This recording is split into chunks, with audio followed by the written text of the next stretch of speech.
pour l'insertion professionnelle de ces futurs citoyens, leur insertion aussi sociale. Je voudrais commencer en propos liminaire par deux chiffres. Le premier, c'est le taux d'équipement des ménages. Il faut savoir que 10% des ménages les plus modestes, sur les 10% des ménages les plus modestes, un quart n'ont pas de matériel informatique à la maison. Donc il y a véritablement une problématique d'accès à ces connaissances, au numérique. Et ensuite, concernant le taux d'équipement des collèges de la métropole, il est aujourd'hui de 3,3 ordinateurs pour 10 élèves. Il faut savoir que les best in class, notamment le Val-de-Marne, le département du Val-de-Marne, on est au plus du double, à 6,7. Donc vous voyez qu'il y a encore une marge de progression assez importante de manière globale sur les niveaux d'équipement des collèges. Ensuite, dans nos présences des uns et des autres dans les conseils d'administration, il y a un certain nombre de dysfonctionnements qui nous remontent. Je vais les égrener, vous les avez dans le dossier de presse. D'abord, la stabilité des réseaux.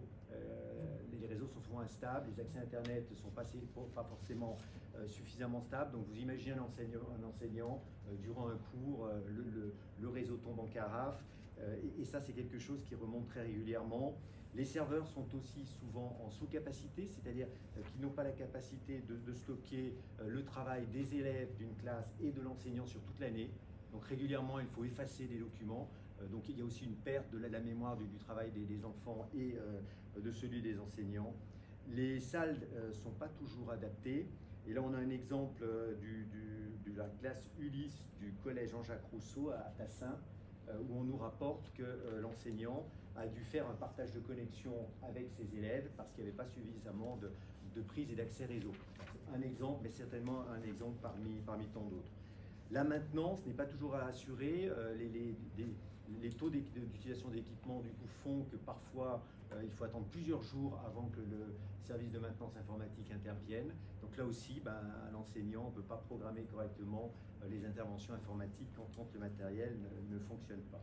Et ensuite, les dotations sont gérées de manière très macro, unilatérale, et non pas collège par collège. Donc des collèges qui ont des retards ne peuvent pas les combler parce qu'ils ont les mêmes dotations que ceux qui, pour des raisons X ou Y, auraient de meilleurs taux d'équipement. Donc nous, on demande trois choses. D'abord, la réalisation d'un diagnostic global de tout l'équipement, des réseaux informatiques, des salles dédiées, pour avoir une photographie très précise des niveaux d'équipement, collège par collège. Ensuite, à partir de cette photographie, la mise à niveau d'un plan, le portage d'un plan de mise à niveau de chacun des collèges pour que ces collèges puissent monter en puissance, et une formalisation de la gouvernance, notamment des dotations, notamment un contrat de service qui permettent de réduire les temps d'intervention dans les collèges. Donc voilà les trois propositions que nous formulons sur ce sujet du numérique dans les collèges.